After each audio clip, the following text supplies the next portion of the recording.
حبايبي واخواتي عاملين ايه الاخبار؟ يا رب تكونوا بخير بالف صحه وبالف عافيه يا رب. فيديو جديد. بقالي اسبوع ما بقدمش فيديوهات. للاسف الواحد كان تعبان. كان واخد دور برد شديد كده شويه. فانا مبسوط ان انا معاكم النهارده، ومبسوط ان انا رجعت لكم تاني. اتمنى اللي يشوف الفيديو دوت ويعجبه يدوس لايك، واللي ما اشتركش في القناة يشترك في القناة ويفعل زر الجرس. وبحب اشكر جدا جدا جدا كل اللي دعمني وكل اللي اشترك في القناة. فانا مبسوط ان انا رجعت لكم تاني. ويا رب اللي يعجبه الفيديو ده يشيره في كل حتة ويدوس لايك ويشترك في القناة، واتشرف ان انتوا تبقوا موجودين على القناة عندي. النهارده حلقة مهمة جدا جدا جدا. النهارده حلقة يا ريت تتابعوها للآخر، لأن مش هتملوا مش هتزهقوا. النهارده حلقة وهي ازاي آه نساند الأهلي والزمالك في الصعود للدور الثاني لبطولة أفريقيا. كله طبعا هيستغرب من كلامي و...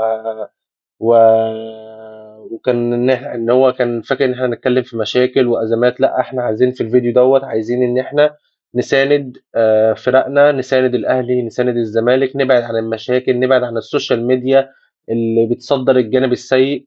لا، نبص ازاي نقف جنب الاهلي، نبص ازاي نقف جنب الزمالك، نبص نشوف ازاي نعالج الاخطاء سواء في الاهلي او في الزمالك. هبتدي كلامي طبعا مش أسبقية يعني، بس هنبتدي كلامنا بنادي الزمالك ومشكلة الآلة الحاسبة. الزمالك طول عمره عنده مشكلة في الآلة الحاسبة. ما تفهمش بقى البطارية تعبانة، ما تفهمش الزمالك بيحب يخش في دوامة. أو الفرق المصرية عموما أو المنتخب المصري عموما، ما تفهمش الكرة المصرية دايما بتحب تخش في دوامات. حتى النادي الاهلي على الرغم ان هو من اكتر فرق البطوله فوز بيها، بس دايما لازم يخش في دوامه برضك في الاول وبعد كده ينتفض. فدي عاده الفرق المصريه. فهنكمل كلامنا وهو الزمالك والاله الحاسبه. الزمالك عشان خاطر يصعد من المجموعه ديت، سيبكم من الكلام اللي يقول لكم ان الزمالك ما يخسرش بكره، ما يخسرش يوم الثلاث بس. لا، الزمالك لازم يكسب ماتش الترجي على الاقل 2-0. على الاقل 2-0. ليه؟ وليه انا بقول يكسب 2-0؟ لاني انت دلوقتي الزمالك عنده نقطه واحده، الترجي عنده 9 نقط. الترجي عنده 9 نقط. شباب بلوزداد عنده 3 نقط. المريخ عنده 4. طب نبص للاهداف. شباب بلوزداد جايب في الزمالك جون. تمام. آه وشباب بلوزداد عنده كام؟ عنده 3 نقط. شباب بلوزداد عنده جون، عنده هدف. المريخ عنده هدف. تمام. فده اللي هم منافسين المباشرين لنادي الزمالك. طيب، الزمالك لو كسب الترجي بكره ان شاء الله يوم الثلاث 2-0، بقى عنده كام نقطه؟ بقى عنده 4 نقط. 4 نقط. وهنشوف ماتش المريخ وشباب بلوزداد اللي هو من المفروض يعني احسن للزمالك ان هم يتعادلوا. احسن للزمالك ان هم يتعادلوا. ليه بقى؟ لان المريخ ساعتها لو اتعادل هيبقى عنده 5 نقط. ساعتها المريخ الزمالك هيروح لشباب بلوزداد. شباب بلوزداد لو الزمالك اتعادل مع شباب بلوزداد، تمام، هيبقى الزمالك، احنا دلوقتي على افتراض ان الزمالك كسب الترجي بقى عنده 4 بونت، والمريخ اتعادل مع شباب بلوزداد بقى المريخ عنده 5 بونت، والمريخ عنده وشباب بلوزداد عنده كام؟ 4 نقط. الزمالك لو راح اتعادل مع شباب بلوزداد هيبقى عنده قد ايه؟ 5 نقط. وشباب بلوزداد هيبقى عنده قد ايه؟ 5 نقط. طيب، هيجي المريخ هيقابل الزمالك هنا في القاهرة. المريخ هيروح للزمالك. هنفترض ان الزمالك ان شاء الله ان شاء الله لا بديل عن الفوز، الزمالك كسب المريخ، بقى الزمالك عنده كام نقطة؟ بقى الزمالك عنده 8 نقط. 8 نقط. لان هو بقى كسب الترجي بقى عنده 4، اتعادل مع شباب بلوزداد بقى عنده 5، كسب المريخ بقى عنده كام؟ 8 نقط. طيب، الماتش الاخير يبقى ما بين مين؟ شباب بلوزداد والترجي. كده كده الترجي صعد. طب لو شباب بلوزداد كسب، شباب بلوزداد كسب الترجي، هيبقى عنده كام؟ 8 نقط. طيب هنلجأ هنا بقى لايه؟ للمواجهات المباشره. هنلجأ هنا للمواجهات المباشره. ده انا بقول كده في حال المنافسه ما بين الزمالك وشباب بلوزداد. هنا شباب بلوزداد عنده 8 نقط والزمالك عنده 8 نقط. طيب شباب بلوزداد كسب الزمالك هنا 1-0، والزمالك راح هناك ايه اتعادل. فبالتالي المواجهات المباشره هنا في صالح شباب بلوزداد، في صالح شباب بلوزداد، فشباب بلوزداد هو اللي يصعد.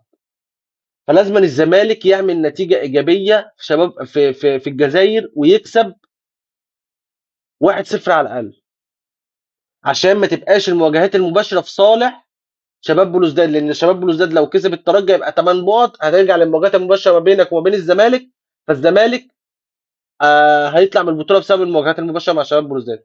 طب افترضنا المريخ في اسطوره، المريخ عنده 4 نقط، اتعادل مع شباب بلوزداد بقى عنده 5، تمام.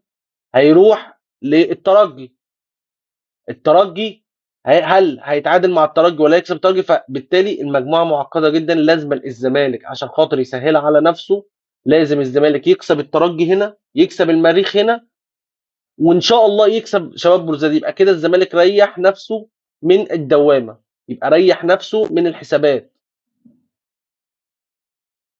احنا كلنا شفنا ان المريخ كسب شباب بلوزداد في ليبيا، واحنا ما كناش متوقعين النتيجه دي. فبالتالي لازم الزمالك ياخد ال6 نقط، ال6 نقط اللي على ملعبه، الترجي والمريخ، ويكسب الشباب بلوزداد لو انت عايز تكمل في البطوله. فده موقف الزمالك، وموقف صعب جدا، وموقف في ظل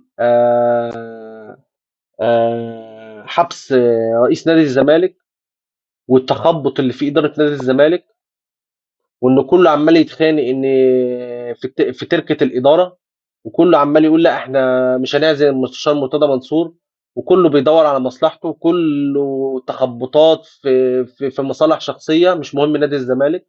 والله يكون في عون نادي الزمالك، والله يكون في عون جماهيره، اللي احنا دمنا بيتحرق كل يوم بسبب النادي وبسبب نتائجه وبسبب لعيبه ما عندهاش دم. بس هنرجع ونقول هنفضل في ظهر النادي، هنفضل نشجع النادي لغايه اخر لحظه، لغايه ما النادي يمر بالازمه دي، ونفتح كشف حساب للناس اللي كانت مسؤوله عن الموقف اللي وصل له نادي الزمالك. فبالتالي مصير الزمالك في ايديه، مصير الزمالك لسه لغايه دلوقتي في ايديه. فان الزمالك يكسب الترجي هنا، ويكسب المريخ، ويكسب شباب بلوزداد، كده انت الزمالك ضمن التاهل بدون حسابات، شبه بدون حسابات. طيب نخش على النادي الاهلي. النادي الاهلي لعب كسب القطن الكاميروني هنا 3-0، بقى عند النادي الاهلي ايه 4 نقط. لازما الاهلي برضو يروح صن داونز يكسب في المقام الاول او يتعادل. لو اتعادل هيستنى المواجهه ما بين الهلال وصن داونز، وده اللي احنا مش عايزينه. عايزين الاهلي يكسب هناك صن داونز، فبالتالي يسهل على نفسه المأموريه، فبالتالي يصعد مع صن داونز كتاني المجموعه على الاقل. ليه؟ لان الهلال دلوقتي عنده 6 نقط، هيلاعب القطن، لو كسب القطن هيبقى عنده 9. طب لو الاهلي هناك خسر هيفضل زي ما هو 4. طب لو اتعادل هيبقى 5. فالاهلي هيخش في دوامه حسابات زي الزمالك بالظبط كده، تمام. لازم الاهلي والزمالك ماتش عنق الزجاجه، الماتش الجاي للاهلي والماتش الجاي للزمالك، لازم الزمالك يكسب الترجي هنا، يبقى عنده 4 بونت يشم نفسه. الاهلي يكسب صن داونز هناك يشم نفسه، يبقى الاهلي والزمالك رجع لهم الامل ان هم ينافسوا تاني على الصعود. فبالتوفيق ان شاء الله للاهلي، بالتوفيق للزمالك ان شاء الله باذن الله، يساعدوا للدور الثاني ويفرحوا جماهيرهم. بدعو كل اللي ما اشتركش في القناه يشترك في القناه ويفعل زر الجرس. ولو عجبكم الفيديو دوسوا لايك، وانا وحشتوني جدا جدا، وكنت مبسوط ان انا كنت معاكم النهارده. سلام عليكم.